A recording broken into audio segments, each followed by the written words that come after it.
मैं अपने गांव से इकलौती लड़की थी जिसे उसके घर वालों ने बाहर पढ़ने के लिए भेजा था। वरना गांव में कोई भी लड़की 5वीं क्लास से ज़्यादा नहीं पढ़ी थी, क्योंकि गांव में कोई इससे बड़ा स्कूल ही नहीं था। शादी से कुछ दिन पहले मेरे मंगेतर ने मुझसे मेरी पवित्रता साबित करने को कहा। हमारे गांव में बाबा जी का आश्रम था। उस आश्रम में एक कुटिया बनी हुई थी जहां लड़की को 5 दिन गुजारने होते। अगर लड़की कुंवारी नहीं होती तो वह गायब हो जाती, और अगर 7 दिन बाद सही सलामत वहां से वापस आ जाती तो इसका मतलब होता कि वह कुंवारी है। मैंने बहुत मना किया कि मुझ पर यह जुल्म न करें, लेकिन मुझे जबरदस्ती उस आश्रम में ले जाकर बंद कर दिया गया। एक दिन उस कुटिया में मैं सो रही थी। आधी रात को मेरे साथ जो हुआ, मेरी तो रूह कांप गई। घर पर शादी की तैयारियां जोरों से हो रही थी। मैं बहुत खुश थी। मेरे मंगेतर का नाम सुमित है और वह हमारे गांव के जमींदार के यहाँ नौकरी करता है। हमारा रिश्ता भी गांव के जमींदार ने ही करवाया था। वह बहुत धनी और भले आदमी है। मेरी दोस्त मुझे सुमित के नाम से छेड़ रही थी। मैं सुमित को पहले से नहीं जानती थी। वह मेरे पापा के दोस्त का बेटा था। मैं दुल्हन बनी अपने कमरे में बैठी थी। जब बारात के आने का शोर मेरे कानों तक आया तो मैं और ज़्यादा खुश हो गई थी। मैं अपने गांव की सबसे होनहार और पढ़ी लिखी लड़की थी। पूरे गांव में इंटर पास करने वाली मैं पहली लड़की थी। मेरे पापा किसान थे, लेकिन मुझे पढ़ने का बहुत शौक था। 5वीं क्लास पढ़ने के बाद मैं अपने गांव में आगे नहीं पढ़ सकती थी, क्योंकि वहां पर स्कूल सिर्फ 5वीं क्लास तक ही था। इसीलिए मैंने अपने पापा से बहुत जिद की कि मुझे आगे पढ़ने दे। लेकिन मेरे पापा बिल्कुल नहीं चाहते थे कि मैं आगे पढ़ाई करूं। लेकिन मैं भी कहाँ मानने वाली थी। मैंने अपने पापा को प्यार से घर के माहौल में समझाया। जब वे नहीं माने तब मैं उनसे नाराज हो गई और कई दिनों तक खाना भी नहीं खाया, जिससे उन्हें मेरी जिद के आगे झुकना ही पड़ा। उन्हें इस बात का डर था कि कहीं मैं बदल न जाऊं और बाहर जाकर बिगड़ न जाऊं। उन्होंने यह भी सुन रखा था कि जब लड़कियां ज़्यादा पढ़ लिख जाती हैं तो वे किसी की नहीं सुनती, माँ बाप की भी बात नहीं मानती और उनसे बहस भी करती है। इसीलिए वे मुझे आगे बढ़ने से रोक रहे थे। लेकिन मेरे पापा ने मेरे आगे यह शर्त रखी कि वे जहाँ चाहेंगे मेरी शादी वहीं करेंगे। मुझे तो सिर्फ आगे बढ़ना था, इसीलिए मैंने उनकी शर्त हंसी खुशी स्वीकार कर ली। गांव के पास कोई स्कूल नहीं था जहां मैं आगे की पढ़ाई कर सकती थी, इसलिए मुझे शहर भेज दिया गया और मैं वहीं हॉस्टल में रहती थी। 15 दिन के बाद गांव को आई थी। जब भी मैं घर वापस आती तो गांव के लोग मेरे पापा को ताने मारते थे। वे कहते थे, इसे पढ़ा लिखा रहा है, आगे चल के यही बेटी तेरी नाक कटवा देगी, फिर तू कहाँ मुंह छुपाएगा। लेकिन पापा उनकी बातों को अनसुना कर दिया करते थे, क्योंकि उन्हें अपनी बेटी पर पूरा भरोसा था। जैसे ही मैंने इंटर की परीक्षा पास की और अपने गांव वापस लौटी, पापा ने भी मेरी शादी का फैसला आनंद फानन में कर दिया था। जब मैं घर वापस आई तो पापा ने मुझसे कहा, कुमुद, 2 हफ्ते बाद तुम्हारी शादी है। जैसे ही उन्होंने यह कहा मैं एकदम दंग रह गई। लेकिन पापा से मैंने पढ़ाई के बदले वादा किया था, वह जहाँ कहेंगे मैं वहीं शादी करूंगी। फिर मैंने भी अपना वादा निभाया और खुशी खुशी शादी के लिए राजी हो गई और पापा से कोई सवाल नहीं किया। मेरी शादी किससे हो रही है, कौन है, कैसा है, क्या करता है, कुछ भी नहीं पूछा। यहाँ तक कि मैंने सुमित को एक बार देखने को भी नहीं कहा। पापा को यह डर था कि कहीं मैं शादी से मना न कर दूं, और वे बहुत बेचैन थे। लेकिन मेरी रजामंदी देखकर वे बहुत खुश हो गए कि उनकी बेटी ने उनका भरोसा नहीं तोड़ा। मैंने भी शहर में पढ़ाई करते वक्त कभी किसी लड़के से दिल नहीं लगाया था। वहाँ मैं सिर्फ अपनी पढ़ाई पर ध्यान दिया करती थी और न ही मैंने कभी सोचा था कि मेरा जीवन साथी कैसा होना चाहिए। इसीलिए मैं अपने घर वालों की खुशी में उनके साथ हंसी खुशी तैयार थी। मैं यह भी जानती थी कि मेरे मुंह से निकला एक भी शब्द मेरे पूरे खानदान की इज्जत मिट्टी में मिला सकता है और पूरे गांव में उनकी नाक कट सकती है। लोग यही कहेंगे कि बेटी ने कुछ क्लास क्या पढ़ लिया। माँ बाप के सामने जुबान चलाने लगी। मैं अपनी शादी को लेकर बहुत खुश थी। जैसे जैसे शादी के दिन करीब आ रहे थे, मेरे पापा की बेचैनी बढ़ने लगी थी, क्योंकि गांव में सभी लोग मेरी पढ़ाई के खिलाफ थे और मैं तो पढ़ाई के साथ साथ रहती भी हॉस्टल में ही थी। घर में इतनी दूर तो गांव के लोग तरह तरह की बातें किया करते थे, लेकिन पापा मेरी खुशी के आगे सबको नज़रअंदाज कर दिया करते थे। मगर अब जब शादी नज़दीक थी तो पापा की बेचैनी और ज़्यादा बढ़ने लगी थी। लेकिन शादी से पहले मेरी मम्मी मेरे कमरे में आई और जो सवाल उन्होंने मुझसे पूछा उसे सुनकर मैं दंग रह गई। फिर मुझे अपने पापा की बेचैनी की वजह का पता चल गया। मैं सोच भी नहीं सकती थी कि मुझ पर ऐसा सवाल भी उठाया जाएगा। मम्मी मुझसे कहने लगी, 7 साल शहर के हॉस्टल में रहकर आई हो, बड़े स्कूल जाती थी, मुझे बता दो, अपने आप की इज्जत की अर्थी तो नहीं उठाकर आई हो? वहाँ सबके सामने तुम्हारी पवित्रता साबित होने का इम्तिहान है। अगर कुछ भी गलत हुआ तो तेरे पापा और मैं तो जीते जी ही मर जाएंगे। यह कहकर मम्मी रोने लगी। मैंने अपना हौसला संभाला और मम्मी से कहा कि ऐसा कुछ भी नहीं है, मैं तो सबकी नज़रों से बचकर रहती थी, कभी बुरी संगत का असर अपने ऊपर नहीं पड़ने दिया। मैंने ऐसा कुछ भी नहीं किया है जिससे आपकी इज्जत की अर्थी उठ जाए। लेकिन मेरी मम्मी मेरी बातों से संतुष्ट नहीं हुई, क्योंकि गांव के लोग उनसे मेरे चरित्र का सवाल उठा रहे थे। फिर वह कहने लगी, सुमित कहता है शादी से पहले कुमुद को अपने कुंवारे होने का सबूत मुझे देना होगा, तभी शादी होगी। यह सुनकर तो मैं हैरत में पड़ गई। बाहर पूरा खानदान और सारी बिरादरी बैठी थी, बारात भी आ चुकी थी और मेरा होने वाला पति कैसे बेहुदा बातें कर रहा था। भला कोई लड़की अपनी कुंवारी होने का सबूत कैसे दे सकती है? मैंने कहा, मम्मी, मैं इस वक्त इस बात का कैसे यकीन दिला सकती हूँ? यह तो बिल्कुल फिजूल सी बातें हैं। वे कहने लगी, सुमित कहता है कि शहर के हॉस्टल में रहकर पढ़ने वाली लड़कियां बद किरदार होती है, इसीलिए मैं उसे शादी तब तक नहीं करूँगा जब तक वह अपनी पवित्रता का सबूत मुझे न दे दे। तब मैंने अपनी माँ से पूछा, भला मैं उन्हें सबूत कैसे दे दूँ? इस पर माँ कहने लगी, सुमित कहता है अगर वो बाबा जी के आश्रम में बनी कुटिया में 5 दिन गुजारे तो 5 दिन बाद सही सलामत बाहर आ जाए, तभी मैं उससे शादी करूँगा। अगर वह चरित्रहीन हुई तो वह कुटिया से गायब हो जाएगी, शैतान उसे ले जाएगा, क्योंकि वो कमरा आश्रम में है। वहाँ पर पवित्र लोगों ने बहुत तपस्या की है, इसलिए जब भी किसी लड़की पर शक हो जाता है तो उसे इस कुटिया में बंद कर देते हैं। उस लड़की को 5 दिन वहीं पर गुजारने पड़ते हैं। मैं पढ़ी लिखी थी, इसलिए यह आश्रम वाली कहानी मेरे समझ में नहीं आ रही थी। आखिर ऐसा कैसे हो सकता है कि एक बंद कमरा लड़की के किरदार का फैसला करे? हमारे गांव में जिस लड़की के किरदार पर शक होता उसे इस कमरे में बंद कर दिया जाता था। अगर वह 5 दिन बाद कमरे से बाहर आ जाती तो उसे पवित्र समझा जाता, और अगर गायब हो जाती तो उसे चरित्रहीन समझा जाता था। यह कहा जाता कि शैतान उसे अपने साथ ले गया। मैं यह सोच रही थी कि आजकल के दौर में गांव के लोग किसी लड़की के चरित्रहीन और पवित्र होने का अंदाज इस तरह की बेतुकी बातों से कैसे लगा सकते। मैं भला क्यों किसी जंगल में बने आश्रम के एक छोटे से कमरे में बंद हो जाती, वहां कैसे 7 दिन गुजारती? मेरी बात बिल्कुल भी समझ में नहीं आ रही थी, क्योंकि अपने पवित्र होने का तो मुझे खुद से बेहतर और कौन जान सकता था। मेरी मम्मी पापा और गांव वाले और पंचायत के लोग भी वहां पर मौजूद थे। मैंने कहा कि मुझे ऐसी कोई बात पर मंजूर नहीं है। मेरी बात सुनकर मेरी होने वाली सास भड़क उठी और कहने लगी, इसका मतलब इस लड़की के दिल में चोर है, तभी इस बात से मना कर रही है। अगर इसने बात नहीं मानी तो हम बारात वापस ले जाएंगे। मेरे पापा यह सुनकर लड़के वालों के सामने हाथ जोड़ने लगे, बारात वापस न लेकर जाए। मेरी मम्मी मेरे पास आई और कहने लगी, तुम क्यों जिद कर रही हो? अगर तुम पवित्र हो तो उनकी बात क्यों नहीं मान जाती? मेरी मम्मी पापा बुरी तरह से रो रहे थे। मैंने अपने होने वाले सास से कहा, अगर आप लोगों को यकीन नहीं है तो किसी हॉस्पिटल ले जाकर मेरा मेडिकल चेकअप करवा लें, आपको यकीन आ जाएगा। अब तो तरक्की हो चुकी है, डॉक्टर आपको सब कुछ सच सच बता देंगे। भगवान के लिए इस बेबुनियाद की रस्म पर यकीन न करें और बेगुनाह लड़कियों को ऐसे वीराने में कैद न किया जाए। मगर किसी ने भी मेरी एक न सुनी। पापा तो मेरे लिए किसी बोझिल लाश की तरह हो गए थे। मम्मी का भी रो रो कर बुरा हाल कर लेती, जैसे मैं सचमुच अपना मुंह काला कर कर आई हूँ। मुझ पर लोगों ने बहुत इल्जाम लगाए। मेरे पापा से कहने लगे, तुझे समझाया था ना कि बेटी को बाहर पढ़ने मत भेज, अब अंजाम देख ले। लेकिन तूने किसी की न सुनी। अब देख ले इस अपनी इज्जत उछलते हुए। मैं अपने पापा के सामने बैठकर रोती बिलखती रही कि पापा, मैंने ऐसा कुछ भी नहीं किया है।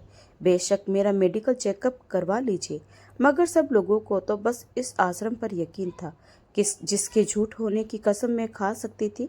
भला मेरे बारे में मुझसे बेहतर और कोई कैसे जान सकता है? मेरा बार बार सबके सामने वहां जाने से मना करना ही मेरा चरित्रहीन होने का साबित कर रहा था और मेरा वहां जाना ही सबको यकीन दिला सकता था। लेकिन ऐसे किसी आश्रम के कमरे में मैं अपने आप को 5 दिन के लिए बंद कैसे कर सकती थी, जहाँ कोई आता जाता भी नहीं था। लेकिन अपने माँ बाप के आंसू देखकर मैं भी बेबस हो गई। फिर मेरा फैसला करने पंचायत बैठी।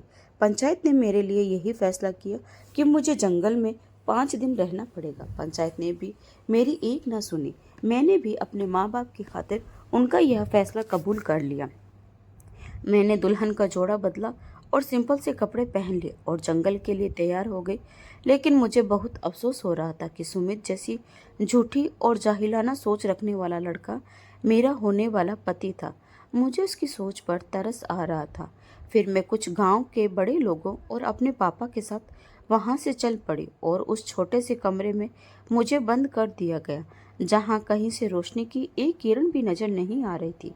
उस कमरे में बस एक चारपाई थी, जिस पर मैं बेबस सी लेटी हुई आंसू बहा रही थी। यह जान कैसी अंधेर नगरी थी। बचपन से मैं इस जाहिलाना रिवाज को होते हुए देख रही थी। जंगल के भयानक बीच आश्रम के कोने में एक कमरा बना हुआ था, जहां मासूम लड़कियों को कैद कर दिया जाता था और 5 दिन का खाना पीना वहीं रख दिया जाता, क्योंकि कमरे के बाहर ताला डाल दिया जाता था और 5 दिन से पहले वहां कोई आता जाता नहीं था। मुझे नहीं पता था कि सुमित को मुझ पर शक क्यों हुआ था। कमरा बिल्कुल बंद था। वहां एक लाइट तक मौजूद नहीं थी जिससे समय का पता चल सके। बस एक पंखा चल रहा था। जंगल के पास बिल्कुल सुनसान जगह थी। वहां जंगली जानवर आकर दरवाजा तोड़कर मुझ पर किसी भी वक्त हमला कर सकते थे। इस डर ने मेरे दिल को दहला कर रख दिया था। मैं चारपाई पर बैठ गई, लेकिन कमरे का दरवाजा लोहे का था, जो एक पतली दुबली लड़की खोल नहीं सकती थी। मैंने खाने की टोकरी से कपड़ा हटाया तो उसमें बस थोड़े से फल के सिवा और कुछ नहीं था। कमरे में पंखे का कोई बटन मौजूद नहीं था और न ही कोई बल्ब लगाया गया था। वहां एक बाथरूम था, जिसमें भी अंधेरा था। मैंने पूरे कमरे की अच्छे से तलाशी ली। मुझे कुछ भी दिखाई नहीं दे रहा था। मैं बेबस सी दोबारा चारपाई पर बैठ गई। अभी कुछ समय ही गुजरा था कि वहां मुझे किसी के आने की आहट सुनाई देने लगी। डर से मेरी जान निकलने लगी। बाहर कुछ जंगली जानवरों की आवाज आने लगी थी और उस पर सितम यह हुआ कि बिजली भी चमकने लगी। बिजली की रोशनी तो कमरे में नहीं आ सकती थी, पर उसकी आवाज से मेरा दिल जोर जोर से धड़क रहा था। फिर वहां तेज बारिश होने लगी। मैं चारपाई पर बैठी रोने लगी। मुझे अपनी कजिन का किस्सा याद आने लगा। जब मैंने होश संभाला था तो पहली बार मेरे घर में मेरे बड़े पापा की बेटी की शादी थी और वो भी ऐसे ही रोक दी गई थी। मेरी कजिन जब दूसरे गांव से अपनी मौसी के घर पर कुछ दिन रहकर वापस लौटी तो उसके मंगेतर ने भी यही बात कही थी कि उसे अपनी कुंवारी होने का सबूत देना होगा। सबसे पहले तो मेरी कजिन पर बहुत सारे इल्जाम लगाए गए। उन पर दूसरे लड़कों के साथ संबंध बनाने का इल्जाम लगाया गया। वह बेचारी रोती रही कि उसने ऐसा कुछ नहीं किया है, लेकिन किसी ने भी उसकी एक नहीं सुनी थी। सबको बस एक कमरे पर यकीन था। सब यही कहते थे कि यह पवित्र आश्रम है और पवित्र औरतों के बारे में सच बता देता है। मुझे यह बात आज तक समझ नहीं आई, लेकिन मेरी कजिन को कमरे में बंद कर दिया गया और वहां ताला लगा दिया गया था और पूरे 5 दिनों में उसकी कुंवारी होने का सबूत मिल जाएगा। वहां एक छोटा सा मंदिर था, जहां कुछ बाबा ने तपस्या की थी। पूरे गांव में किसी ने भी उनको कभी नहीं देखा था। सब कहते हैं कि सुना है। यहाँ एक बहुत बड़े बाबा रहा करते थे इस कुटिया में और औरत के बारे में सब कुछ सच सच बता दिया करते थे। यह आश्रम इस कुटिया के पास गांव के जमींदार ने बनवाया था। 5 दिन पूरे होने के बाद जब मेरी कजिन कमरे से बाहर निकली तो उसका रंग पीला पड़ चुका था। हालांकि वह बहुत खूबसूरत थी। कमजोरी की वजह से वह ठीक से चल भी नहीं पा रही थी। उसने अपने मुंह से एक शब्द भी नहीं बोला। फिर शादी की तारीख दी गई, मगर शादी से कुछ दिन पहले वह मर गई थी। मरते वक्त उसका चेहरा बिल्कुल नीला पड़ चुका था। पूरा गांव कह रहा था कि इसने जहर खा लिया है। उस वक्त मैं सिर्फ 10 साल की थी। मुझे अपनी कजिन से बहुत ज़्यादा लगाव था। उसके मरने पर भी मैं बहुत रोई थी। आज मेरे साथ वही सब दोहराया जा रहा था। यह सब सोचकर मैं परेशान हो गई थी, लेकिन रोने से कोई फायदा नहीं थे। मैं भगवान से प्रार्थना करने बैठ गई, शायद मेरी कुछ मदद हो जाए। मैं वॉशरूम में चली गई। अभी हाथ ही धो रही थी कि वॉशरूम के अंदर से खिड़की खुली। मुझे बड़ी हैरानी हुई, जब कमरे में कोई खिड़की मौजूद ही नहीं थी तो वॉशरूम में खिड़की कैसे हो सकती है। लेकिन जैसे ही मैंने उस खिड़की से बाहर आने वाले हाथ को देखा तो मेरी तो जान ही निकल गई। खिड़की पर एक मर्दाना हाथ देखकर मैं डर से नीली पड़ चुकी थी। मैं जल्दी से बाहर निकल गई, दरवाज़ा बंद करके कुंडी लगा दी। फिर सोचने लगी कि यह क्या माजरा है, इस कमरे के आसपास तो कोई आता जाता ही नहीं। फिर जब कमरे में कोई खिड़की नहीं है तो वॉशरूम में ऐसी कोई खिड़की कैसे हो सकती है। देखा और वहाँ भी दीवार नजर आई। फिर यह खिड़की कहाँ से आ गई। जब मैं वहाँ से बाहर निकली और दरवाज़ा बंद कर दिया, कुछ देर तक वहाँ से दरवाज़ा पीटने की आवाज़ आ रही थी। उस टाइम मेरे हाथ और पैर डर से कांप रहे थे। मुझे लग रहा था कि मेरा भी हार्ट फेल हो जाएगा। लेकिन वॉशरूम का दरवाज़ा भी लोहे का था, वो इतनी आसानी से खुलने वाला नहीं था। मैं डर के मारे कमरे के कोने में बैठ गई। दरवाज़ा नहीं खुला, मुझे किसी की आवाज़ सुनाई नहीं दी, बस दरवाज़ा ही ठक ठक हुए जा रहा था। कुछ देर बाद आवाज़ आना बंद हो गई। वो कौन था? क्या कोई वन मानुस था?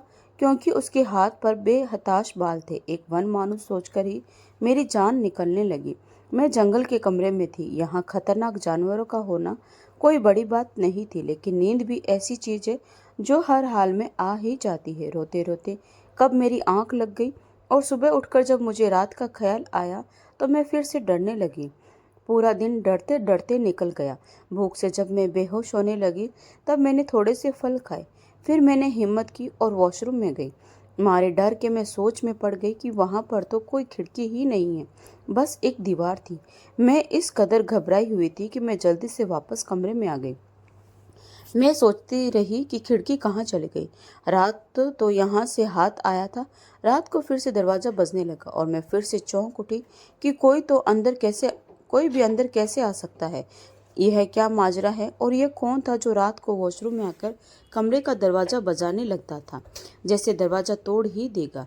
लेकिन दरवाज़ा बहुत मजबूत था, आसानी से खुलने वाला नहीं था। मैंने दरवाज़ा नहीं खोला और न ही कोई आवाज़ की, जैसे मैं कमरे में मौजूद ही नहीं हूँ। मेरी यहाँ पर दूसरी रात थी। आधी रात को न जाने कौन आकर दरवाज़ा पीटता था। पूरे दिन वहाँ से कोई आवाज़ नहीं आई हुई थी। उसकी अगली सुबह मैंने सोच लिया था कि वॉशरूम में जाकर अच्छे से जांच पड़ताल करूँगी। सुबह होते ही मैंने अच्छे से वॉशरूम की पड़ताल शुरू कर दी। जिस जगह से खिड़की खुली थी वह दिन में देखने में दीवार जैसी ही लगती थी। जब मैंने ठीक से देखा तो वह सिर्फ देखने में ही दीवार जैसी थी, मगर वह लकड़ी की बनी हुई थी। मैंने उसे बाहर की तरफ धक्का दिया तो वह नहीं खुली, लेकिन थोड़ी देर मेहनत करने के बाद वह खुल गई। मैंने बाहर झांक कर देखा तो वहां पर कमरा बना हुआ था। उसके अंदर जाकर देखा तो वहां एक सुरंग मिली जो पता नहीं कहाँ जा रही थी। बहुत अंधेरा था, मुझे बहुत डर भी लग रहा था, मगर उस खिड़की के जरिए मैं उस सुरंग में उतर गई। मुझे उम्मीद थी शायद मैं यहाँ से बाहर निकल सकूं। मैं डरते डरते आगे बढ़ने लगी। थोड़ी देर चलकर मुझे रोशनी दिखाई देने लगी। वहां पहुंचकर देखा तो वहां लाइट का बटन था, जिसे दबाने से पूरी सुरंग रोशन हो गई। वहां पर ऊपर की तरफ सीढ़ियां जा रही थी। जब मैं उन सीढ़ियों पर चढ़ी और वहां का दरवाजा खोलने की कोशिश की तो वह नहीं खुला। बहुत देर मेहनत करने के बाद वह दरवाजा खुला।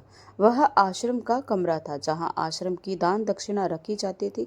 जब मैं उस कमरे में पहुंची तो मैं दंग रह गई, क्योंकि मैं तो आश्रम के अंदर पहुंच गई। उस कमरे में कोई भी मौजूद नहीं था। मैं भी वहां पहुंचते पहुंचते बहुत थक गई थी। हैरान थी कि ऐसा कैसे हो सकता है। उस आश्रम की सुरंग क्यों बनाई गई है और किसने बनाई है। उस कमरे का दरवाजा बंद था, वह ताला लगा हुआ था। उस कमरे के बाहर भी कोई नहीं आ सकता था, क्योंकि वहां सिर्फ दान रखा जाता था। इसलिए मैं किसी को मदद के लिए नहीं बुला सकती थी। लेकिन फिर मैंने सोचा कि अगर किसी ने मुझे इस कुटिया से बाहर देख लिया तो मेरे माँ बाप को बातें सुना सुना कर ही मार डालेंगे। फिर मुझे किसी के आने की आहट महसूस हुई। जल्दी से उस सुरंग को बंद किया और वहां रखे हुए बक्सों के पीछे छुप गई। फिर मुझे लगा कि ये लोग मुझे देख लेंगे और मेरी सारी मेहनत बेकार चली जाएगी।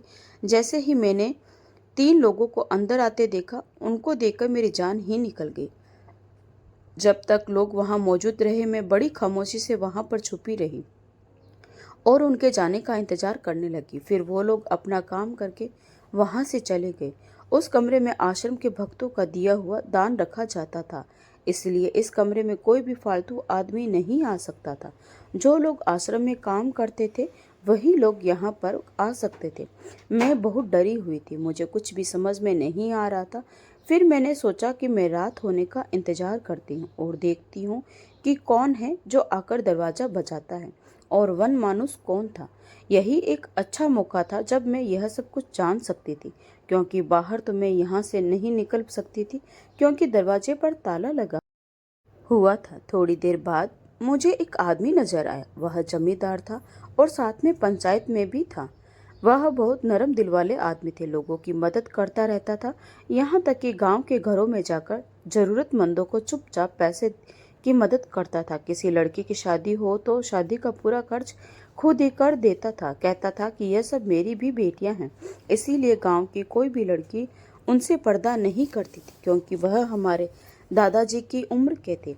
पूरे गांव में उनकी बहुत इज्जत थी। पूरे गांव के लोग उन्हें अपना माँ बाप मानते थे। उनके बड़े से महल में कई बार मैं जा चुकी थी। उनकी पोती मेरी ही क्लास में पढ़ती थी, मेरे साथ ही हॉस्टल में भी रहती थी। लेकिन वह अमीर थी, इसलिए हॉस्टल का कमरा उसकी हैसियत के बराबर ही था। मैं गरीब किसान की बेटी थी, इसलिए छोटे से कमरे में रहती थी। मगर उस लड़की में घमंड नाम की कोई चीज़ नहीं थी।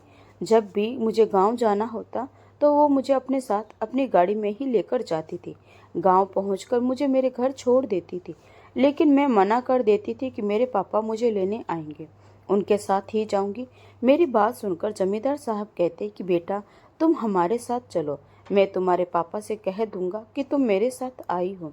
और वो अपनी गाड़ी में ड्राइवर के साथ खुद अपनी पोती को लेने के लिए आते थे। मैं उनकी गाड़ी में बैठ जाती, वो मुझे घर तक छोड़ देते और मेरे पापा से कह देते कि यह मेरे साथ आई है, और मेरे पापा उनका शुक्रिया अदा करते नहीं थकते थे। कई बार अपनी पढ़ाई की वजह से मैं अपने पापा के साथ जमींदार साहब के महल में भी गई थी। उनकी पोती मेरी क्लास में ही थी, तो अगर कभी मुझे नोट्स के बारे में कुछ पूछना होता तो मैं उसके घर चली जाती थी। लेकिन आश्रम वाले कमरे में यह क्या कर रहे थे? मैंने सोचा कि आश्रम तो इन्होंने ही बनवाया है, हो सकता है दान का जायजा लेने आए हो। मैं बहुत खुश हुई जब अब मैं वापस जाऊंगी और इन्हें सब कुछ सच सच बता दूंगी कि मेरे साथ 2 रातों से यहाँ पर क्या हो रहा है, और मेरी मदद करेंगे। लेकिन फिर मैंने जो देखा उसे देखकर मैं दंग रह गई कि ये सुरंग का दरवाज़ा खोल रहे हैं। मैं तो खामोशी से वहीं बैठी रही और देखती रही कि आखिर यह माजरा क्या है और उनको सुरंग के बारे में कैसे पता चला। मैं यह सोचकर खुश हो रही थी कि मेरे मसीहा मेरे सामने खड़े हैं, जो मुझे बचा लेंगे, मेरी बात जरूर समझेंगे, क्योंकि मैं इस कमरे से भाग कर निकली हूँ। लेकिन यहाँ तो मामला ही उल्टा था। जमींदार साहब तो अपने 2 नौकरों के साथ सुरंग के दरवाजे पर खड़े थे। उनके एक नौकर ने वन मानुस के कपड़े पहने, फिर दूसरे ने दरवाजा खोला और वे फिर सुरंग में चले गए और यह कहते हुए गए, अगर आज इस लड़के ने दरवाजा नहीं खोला तो दरवाजे को तोड़ देना। यह सुनकर मेरे होश उड़ गए। वह इंसानी रूप में किसी दरिंदे से कम नहीं था। मेरा दिल घबरा रहा था कि मुझे कमरे में न पाकर वह समझ जाएंगे कि मैं यहाँ से भाग निकली हूँ। अगर इन लोगों ने मुझे ढूंढ लिया तो मुझे जिंदा नहीं छोड़ेंगे। मुझे जल्द से जल्द इस कमरे से निकलना था, मगर कैसे? जैसे ही वे तीनों अंदर चले गए, मैं बिना सोचे समझे उस दरवाजे से निकली और दरवाजे को ताला लगा दिया।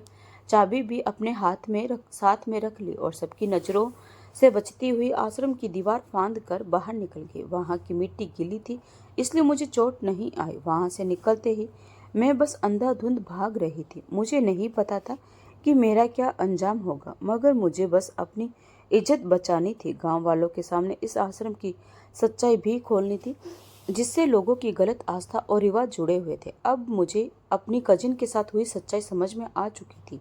वह क्यों मरी थी? यकीनन उसने जहर खाकर अपनी जान इसलिए दी होगी क्योंकि इस आदमी ने उसे अपनी दरिंदगी का शिकार बनाया था। मैं भी अपनी कजिन की तरह ही खूबसूरत थी। मेरे दिल में इस जमींदार के लिए बहुत इज्जत थी। मैं उसे अपने दादा जैसी इज्जत देती थी, इसलिए उसके गलत इरादे नहीं समझ पाई। यह सारा खेल जमींदार का ही रचाया हुआ था, क्योंकि सुमित उसी के पास नौकरी करता था, इसलिए उसके दिमाग में शक का बीज भी किसी ने वहीं बोया था। भोले भाले गांव वालों को बेवकूफ़ बनाकर वह उनकी खूबसूरत लड़कियों को ऐसे ही आश्रम में भेजने को मजबूर करता था। जब गांव वालों को पता चला कि यह दीवार टूटी है, उन्होंने बहुत से सवाल पूछे, मगर उसके पास कोई जवाब नहीं था। उनके नौकर को वन मानुष के कपड़ों में देखकर लोग समझ गए कि यह कोई शैतान नहीं, बल्कि यह जमींदार ही लड़कियों को यहाँ से उठवाता है। फिर पुलिस को बुलाकर पूरे मामले की जांच कराई गई और जमींदार को पुलिस के हवाले किया गया। उससे सब कुछ पूछताछ की गई, वह लड़की कहाँ है, और उसे मुझे अगवा करने के जुर्म में जेल में डाल दिया गया। सब लोग समझ रहे थे कि उसने मुझे कत्ल करके कहाँ छुपा दी है। मेरे पापा का तो रो रो कर बुरा हाल हो गया कि उनकी बेटी कहाँ चली गई। बड़े पापा ने उन्हें बताया कि वह घर पर है और बिल्कुल ठीक है। तब तक लोग भागे भागे घर पहुंचे और मुझे सही सलामत देखकर चैन की सांस ली। उन्होंने मुझसे पूरी जानकारी ली। तब तक सुमित भी घर पहुंच चुका था। उसने अपने किए पर पछताते हुए मुझसे और मेरे घर वालों से माफ़ी मांगी।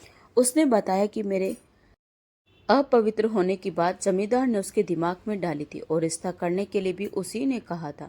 उसके माता पिता के दिमाग में शक का बीज भी उसी ने बोया था। फिर वह सबके सामने माफ़ी मांगने लगा। मेरे घर वालों ने उसे माफ़ कर दिया और मैंने भी। फिर हमारी शादी की तारीख रख दी गई और हमारी शादी बड़े धूमधाम से हुई। उसने मुझे शादी का यह तोहफा दिया कि मैं आगे जितना चाहूँ उतना पढ़ सकती हूँ। उसने अपना वादा निभाया और मुझे डॉक्टर बनाया। मेरे लिए गांव में एक छोटा सा अस्पताल भी खुलवाया। अब गांव के लोग भी अपनी बेटियों को पढ़ा रहे हैं, जो पहले नहीं पढ़ाते थे। अब गांव में उन्हें पढ़ने की कोई रोक टोक नहीं थी। सुमित और मैं दोनों बहुत खुशी खुशी रहते हैं। उसने भी अपने आगे की पढ़ाई पूरी की और अब एक बड़ा वकील बन चुका है। उसी ने जमींदार का केस लड़कर उसे कड़ी से कड़ी सजा दिलवाई। दोस्तों, उम्मीद करती हूँ आपको हमारी कहानी पसंद आई होगी। अगर कहानी आपको दिल को छू गई हो तो इसे लाइक करें, चैनल को सब्सक्राइब करें। तो मिलते हैं एक नई कहानी के साथ। धन्यवाद।